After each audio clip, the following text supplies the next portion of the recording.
Imaginons qu'au milieu de la tourmente de la vie, vous puissiez rester un havre de paix, où aucune turbulence ne peut s'infiltrer.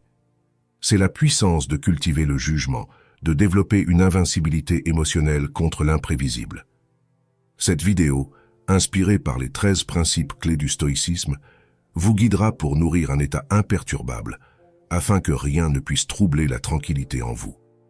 Pourquoi existe-t-il une distinction entre contrôler nos pensées et être incapable de contrôler les événements externes? Comme l'a dit Épictète, certaines choses dépendent de nous et d'autres non. La sérénité intérieure repose uniquement sur ce que nous pouvons contrôler par la sagesse et la volonté. Les résultats sont souvent hors de contrôle, mais chacun peut contrôler sa perspective et sa réaction. Les leçons essentielles vous aident non seulement à réaliser que la vertu est l'essence d'une bonne vie, pas la poursuite de désirs éphémères. Les jugements sont ceux qui donnent du sens aux événements objectifs. En endurant les difficultés, les faiblesses se dissolvent, révélant l'essence libre d'un être humain. Vivre en harmonie avec les lois de l'univers permet à la réalité de se dérouler sans obstruction intérieure. Rejoignez-nous dans ce voyage dans la vidéo d'aujourd'hui avec les 13 principes stoïciens pour rester inaffecté et laisser la philosophie stoïcienne d'Épictète ouvrir un nouveau chemin pour vous, où vous apprenez à saisir activement la clé de la paix intérieure, indépendamment des tempêtes externes. Mais avant de commencer comme d'habitude, j'ai un défi pour vous. Regardez jusqu'à la fin et ne manquez aucun principe important car juste l'un de ces 13 principes ci-dessous pourrait être la clé pour changer votre vie à jamais. Principe numéro 1. Des objectifs fermes. Épictète a autrefois affirmé que les difficultés montrent le caractère d'une personne, et plus la difficulté est grande, plus la gloire à la surmonter est grande. Les pilotes habiles gagnent leur réputation dans les tempêtes et les orages. Cette affirmation n'est pas simplement une philosophie, c'est un appel à l'action. Lorsque vous comprenez clairement vos objectifs, le monde autour de vous semble rétrécir, transformant des défis colossaux en petites étapes. La force intérieure que vous trouvez dans ce processus ne peut être vaincue. Un objectif ferme n'est pas quelque chose que l'on découvre par hasard. Il est forgé à partir de moments de profonde réflexion sur ce qui compte vraiment pour vous, pas seulement des objectifs de carrière ou des réalisations personnelles, mais aussi les principes et les valeurs que vous souhaitez consacrer à votre vie. Une fois cet objectif profondément ancré dans votre cœur, l'étape suivante est d'appliquer la diligence pour le protéger et le nourrir. La persévérance et l'engagement inébranlable envers vos objectifs façonnent votre force face à l'adversité. Un objectif ferme est comme un phare dans la nuit, non seulement une lumière directrice, mais aussi une ancre solide pour l'âme, lorsque la vie vous entraîne dans des tourbillons. Un objectif ferme est la bouée de sauvetage qui vous empêche de sombrer dans la mer des émotions et des circonstances difficiles. Finalement, les objectifs fermes ne sont pas simplement des conseils. Ils sont la clé pour débloquer une force mentale sans pareille et la capacité de faire face et de surmonter n'importe quel défi. C'est l'essence de la philosophie stoïcienne, non pas seulement un ensemble de règles pour vivre, mais aussi la preuve du pouvoir de la volonté et de l'objectif ferme face à cette philosophie. Rien n'est impossible, et rien ne peut ébranler votre esprit résilient. Principe numéro 2. Donneriez-vous votre corps à un étranger? Imaginez que vous n'envisageriez jamais de donner le contrôle de votre corps à une personne complètement inconnue et peu fiable. Alors, pourquoi laissons-nous facilement nos esprits être piratés par des pensées égarées et des mots trompeurs? Lorsque nous nous laissons influencer par les opinions des autres, nous remettons essentiellement la clé de notre bonheur et de notre paix à des étrangers. Le contrôle de l'esprit n'est pas juste une compétence, c'est un art. Lorsque quelqu'un nous offense, il est naturel de se sentir blessé et de vouloir riposter, mais le stoïcisme nous enseigne que nos émotions sont le résultat de nos pensées et de nos perspectives personnelles. Cela signifie que nous avons le pouvoir de choisir comment réagir à toute situation. Au lieu de laisser l'offense nous submerger, considérez-la comme une opportunité de renforcer la patience et la conscience de soi, de cultiver la discipline et le contrôle de soi. Commencez par des habitudes quotidiennes. Fixez de petits objectifs et atteignez-les chaque jour pour renforcer la confiance en soi. Concentrez-vous sur la vie dans le présent et approfondissez votre compréhension de vos émotions. Au fur et à mesure que vous commencez à réaliser que vous avez le pouvoir de choisir comment réagir à toute situation, vous deviendrez progressivement résistant aux défis et ne serait plus influencé par les émotions négatives. Imaginez un boulanger qui se concentre chaque jour sur l'amélioration de ses compétences, ne prêtant aucune attention aux critiques excessives ou aux éloges. Ce boulanger ne permet à aucune opinion extérieure d'affecter son processus de travail ou son esprit. Finalement, avec patience et contrôle, le boulanger n'améliore pas seulement ses compétences en boulangerie, mais atteint également la véritable liberté et la paix intérieure, surmontant gracieusement toute critique. La philosophie stoïcienne n'est pas seulement une discipline philosophique classique, c'est aussi un outil puissant pour nous aider à affronter et à surmonter les défis quotidiens. En apprenant à contrôler notre esprit et à gérer les émotions de manière mature, nous pouvons atteindre une véritable paix et liberté au milieu d'un monde volatile et incertain. Nous ne pouvons éviter de devenir sujet de potins et de jugements de la part d'autres. Mais vous êtes-vous déjà demandé si le poids des mots malveillants définit réellement qui vous êtes, ou si c'est plutôt votre résilience et votre paix intérieure qui déterminent finalement votre essence? Prenez un moment pour vous détendre et rejoignez-nous pour explorer le principe suivant. Cette histoire ne concerne pas seulement la manière dont nous affrontons les mots négatifs, mais aussi une leçon sur la liberté de l'âme lorsque nous ne sommes plus enchaînés par les opinions des autres. Principe numéro 3. Si quelqu'un parle mal de vous, Épictète a dit que nous ne pouvons pas contrôler les opinions ou les actions des autres, mais nous pouvons seulement contrôler comment nous réagissons à ces actions. Dans le monde moderne, cela peut être compris comme accepter que tout le monde a ses propres perspectives et valeurs, et qu'ils peuvent ne pas toujours agir ou réagir de la manière que nous attendons. Similaire à l'enseignement du Christ, aimez vos ennemis, nous sommes conseillés d'être patients et ouverts d'esprit face aux points de vue divergents, même lorsqu'ils s'opposent aux nôtres. Pour vivre une vie non perturbée par les paroles des autres, nous devons posséder une compréhension profonde et précise de nous-mêmes. Cela inclut une claire compréhension de nos motivations et des raisons derrière nos actions, ainsi qu'une ferme croyance en nos valeurs et principes. Lorsque vous êtes confiant dans le chemin que vous avez choisi et pourquoi vous l'avez choisi, les mots négatifs des autres deviennent insignifiants. Enfin, pour affronter les insultes ou désaccords sans les laisser nous affecter, nous devons développer la patience et la douceur. La patience nous permet de maintenir notre calme et de ne pas réagir de manière hâtive ou négative, tandis que la douceur nous aide à maintenir de bonnes relations avec les autres, même lorsqu'ils sont en désaccord avec nous.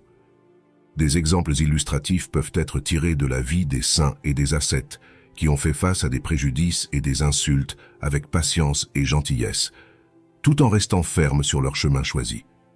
Lorsque nous nous concentrons sur la croissance personnelle et la résilience face aux défis, nous améliorons non seulement notre propre vie, mais inspirons également ceux qui nous entourent. Rappelez-vous que la vraie puissance ne vient pas de contrôler ce que les autres pensent ou disent de nous, mais de notre capacité à contrôler comment ces choses nous affectent.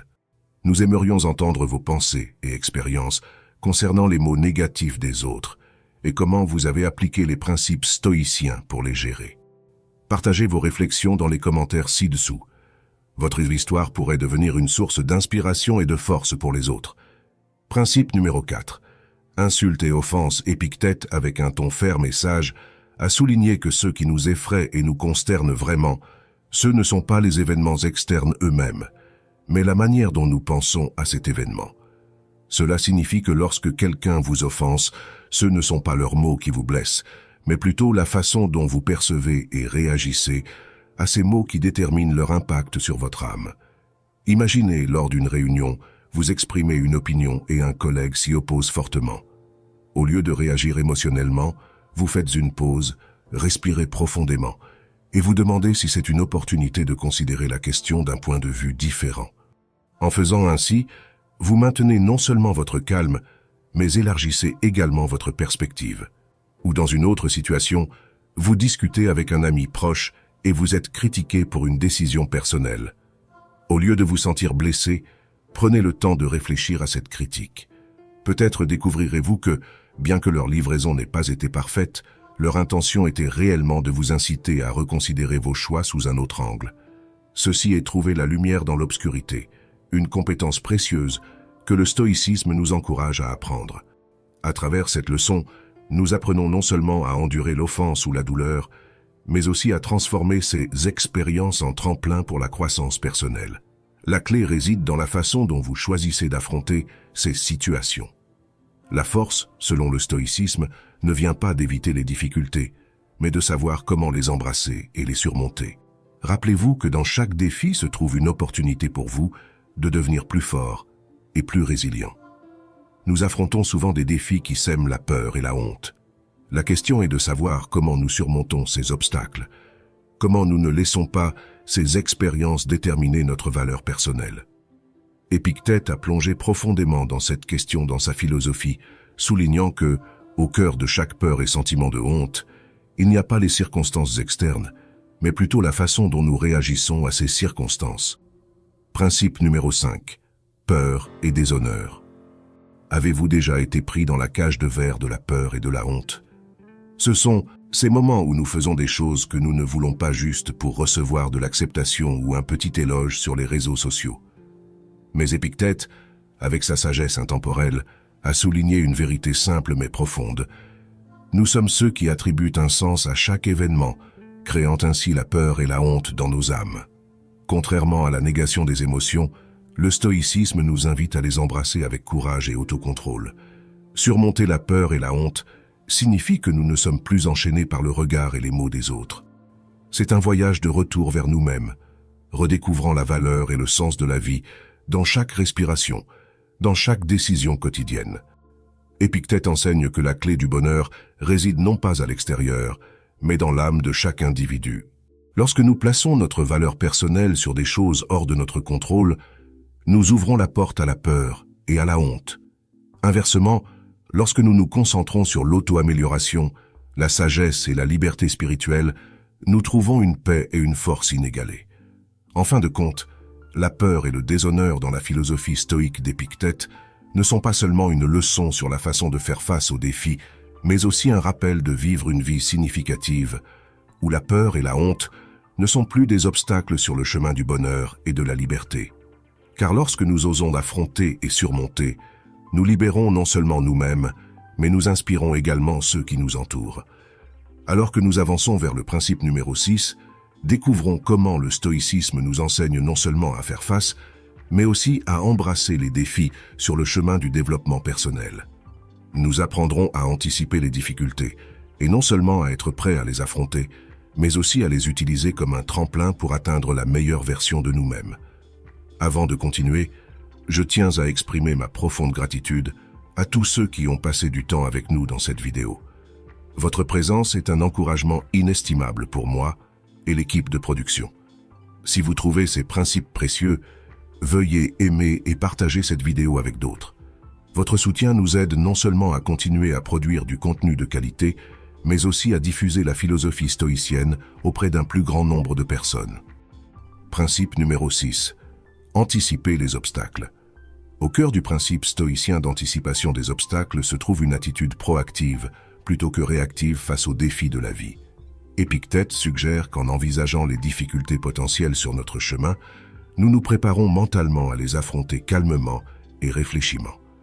Cette séance d'entraînement mental n'est pas une invitation au pessimisme, mais une stratégie pour renforcer la résolution et équiper l'esprit des outils nécessaires pour toute situation. Considérez l'histoire d'un coureur de marathon qui se prépare pour une course à venir. Consciente du principe d'anticipation des obstacles, elle anticipe les défis potentiels. Conditions météorologiques défavorables, blessures ou engagements personnels imprévus qui pourraient perturber son programme d'entraînement. Au lieu de craindre ces possibilités, elle planifie en conséquence en ajustant son programme d'entraînement, en se préparant pour différentes conditions météorologiques et en allouant du temps pour le repos et la récupération. Le jour de la course, confrontée à une averse soudaine, elle reste calme, ayant mentalement et physiquement préparé une telle situation. Anticiper et se préparer à ce qui aurait pu être un obstacle transforme la course en preuve de sa résilience et de sa détermination. Anticiper les obstacles crée une harmonie entre les émotions et la logique, nous apprenant à aborder les incertitudes de la vie avec un esprit équilibré. Émotionnellement, cela instille un sentiment de préparation et de confiance. Logiquement, cela améliore nos compétences en résolution de problèmes en nous encourageant à penser à l'avance et à planifier pour l'avenir.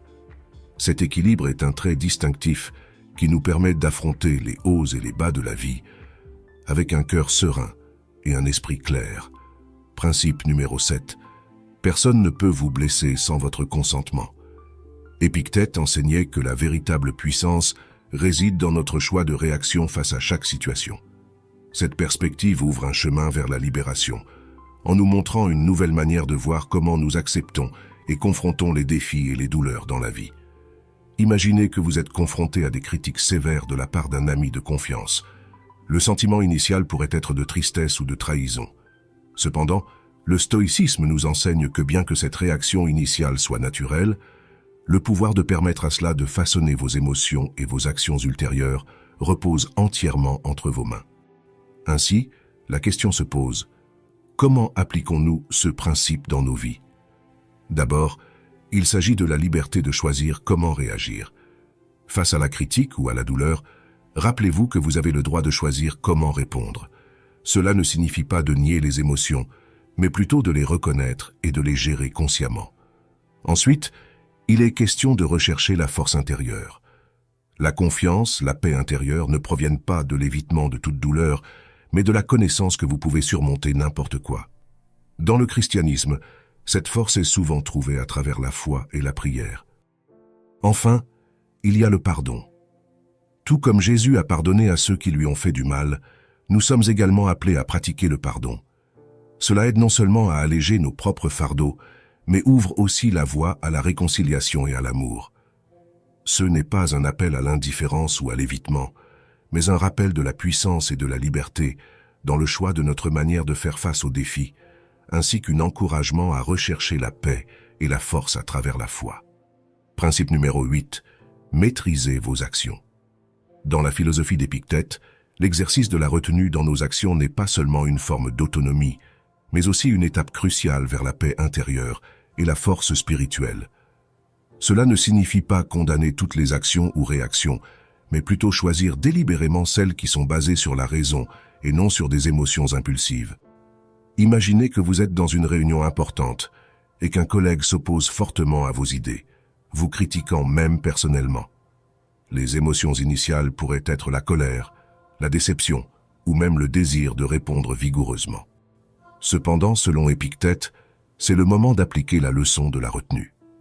Au lieu de laisser les émotions prendre le dessus, prenez une profonde inspiration et rappelez-vous que la colère ou une forte réaction ne résoudra pas le problème.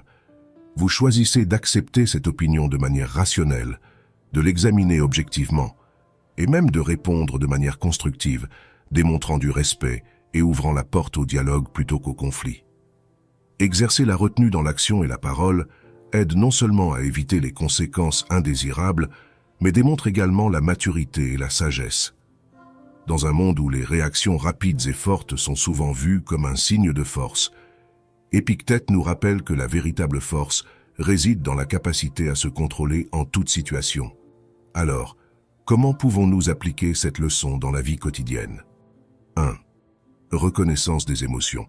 Lorsque les émotions commencent à monter, reconnaissez-les et acceptez-les sans réaction immédiate.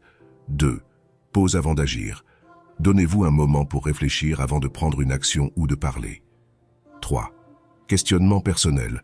Votre action ou parole est-elle basée sur la raison et apportera-t-elle des résultats positifs? Action réfléchie. Choisissez une action qui reflète une compréhension approfondie de la situation, plutôt qu'une réaction immédiate.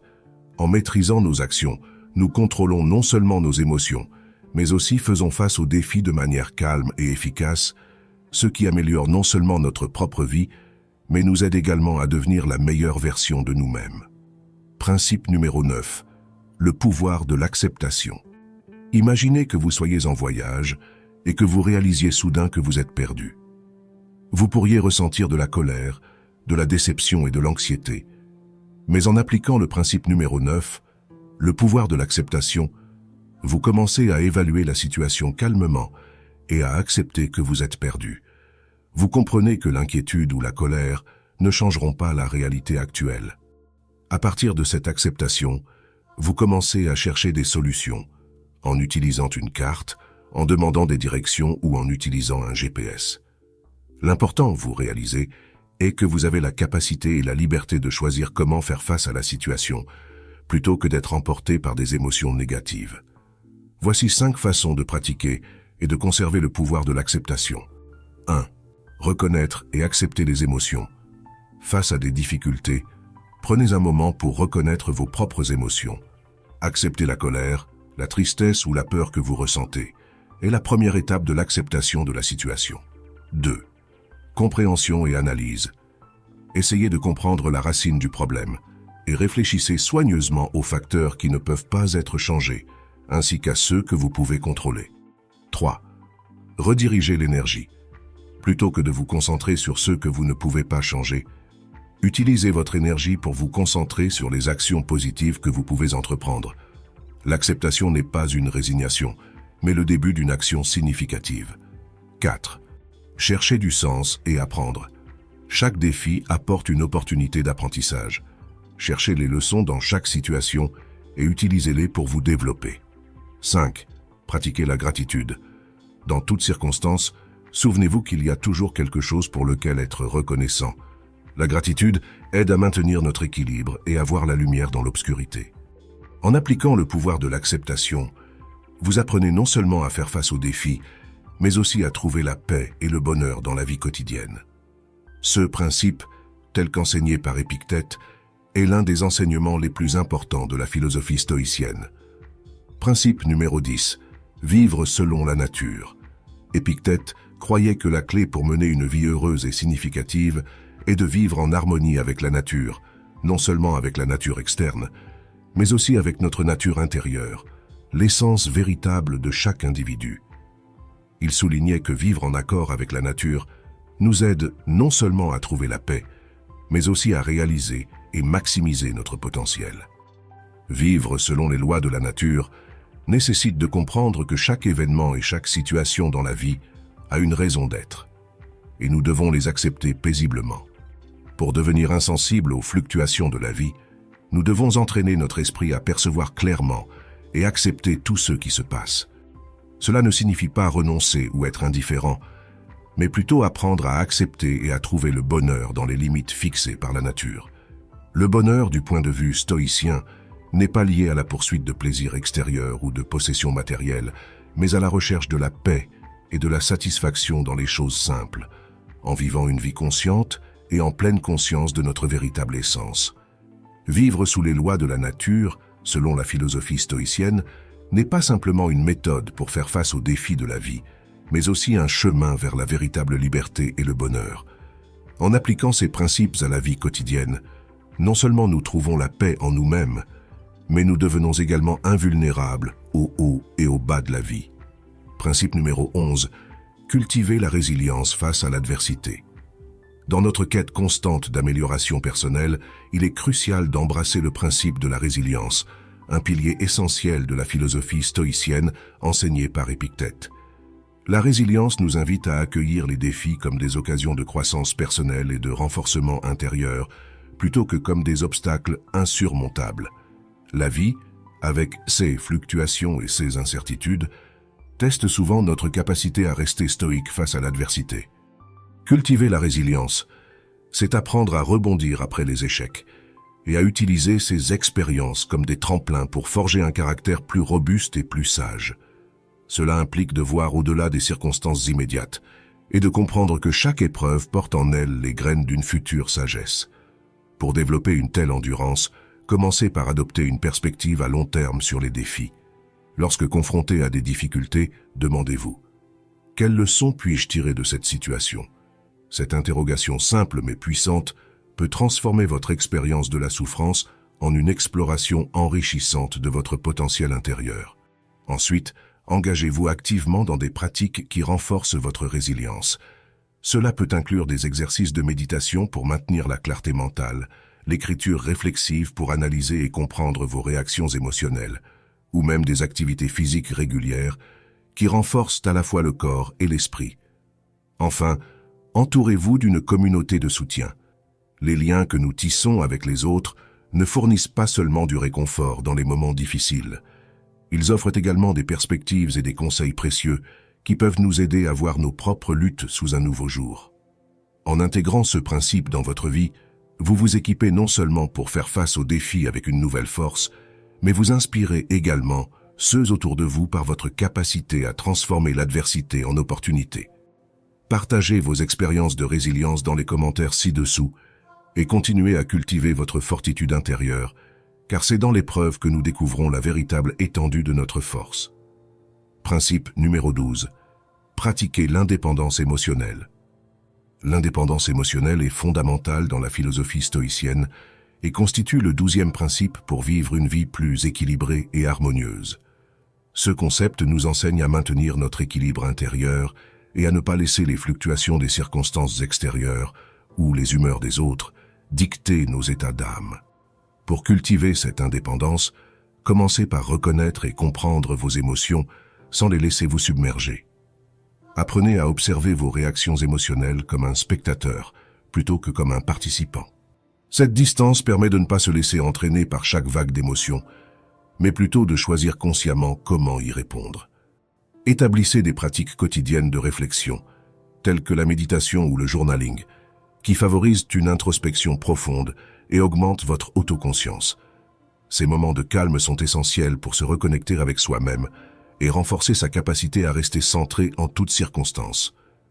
Renforcer l'indépendance émotionnelle implique également de développer une forte confiance en soi. Cela peut être facilité par des affirmations positives, la fixation d'objectifs personnels et la célébration de vos propres réussites. En valorisant vos propres efforts et en vous récompensant pour vos réalisations, vous minimisez le besoin de validation externe. En pratiquant l'indépendance émotionnelle, vous découvrirez une liberté inestimable, celle de ne pas être dépendant des autres pour votre bien-être émotionnel. Ce faisant, vous vous forgez non seulement un esprit imperturbable, mais vous devenez également une source d'inspiration pour ceux qui cherchent à maîtriser leurs propres émotions. Principe numéro 13. Cultivez la constance dans l'adversité. Face aux inévitables tempêtes de la vie, la constance représente la capacité de maintenir un cap ferme, une tranquillité inébranlable qui guide vers la sagesse et la stabilité intérieure. Ce principe stoïcien nous invite à développer une résilience qui ne se laisse pas perturber par les fluctuations externes. Pour cultiver la constance, il est essentiel de renforcer votre noyau de valeurs internes et de principes de vie. Ces fondations vous serviront de phare dans la tempête, vous aidant à rester aligné avec vos objectifs malgré les défis. Chaque jour, prenez le temps de réfléchir à ces valeurs et de vous demander comment vous pouvez les incarner dans vos actions. Entraînez-vous également à l'acceptation proactive. Reconnaître que certaines situations sont hors de notre contrôle nous permet de concentrer notre énergie sur nos réponses et nos attitudes face à ces situations. Cette acceptation n'est pas une résignation passive, mais une reconnaissance réaliste qui libère des ressources mentales pour agir là où nous avons une véritable influence. Lorsque vous faites face à des défis, pratiquez la méditation ou des techniques de respiration pour maintenir votre calme et votre clarté d'esprit. Cette distance permet de ne pas se laisser entraîner par chaque vague d'émotions, mais plutôt de choisir consciemment comment y répondre. Établissez des pratiques quotidiennes de réflexion, telles que la méditation ou le journaling, qui favorisent une introspection profonde et augmentent votre autoconscience.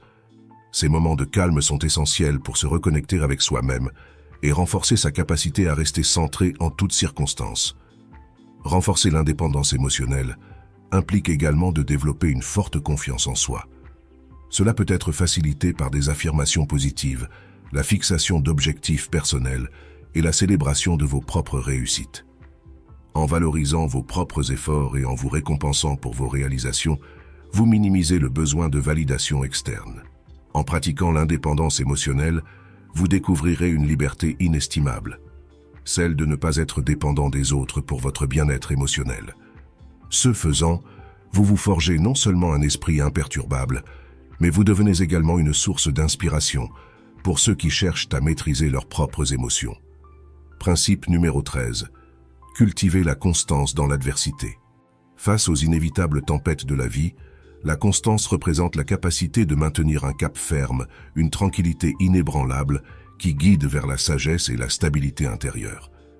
Ce principe stoïcien nous invite à développer une résilience qui ne se laisse pas perturber par les fluctuations externes. Pour cultiver la constance, Il est essentiel de renforcer votre noyau de valeurs internes et de principes de vie. Ces fondations vous serviront de phare dans la tempête, vous aidant à rester aligné avec vos objectifs malgré les défis. Chaque jour, prenez le temps de réfléchir à ces valeurs et de vous demander comment vous pouvez les incarner dans vos actions. Entraînez-vous également à l'acceptation proactive. Reconnaître que certaines situations sont hors de notre contrôle nous permet de concentrer notre énergie sur nos réponses et nos attitudes face à ces situations. Cette acceptation n'est pas une résignation passive, mais une reconnaissance réaliste qui libère des ressources mentales pour agir là où nous avons une véritable influence. Lorsque vous faites face à des défis, pratiquez la méditation ou des techniques de respiration pour maintenir votre calme et votre clarté d'esprit.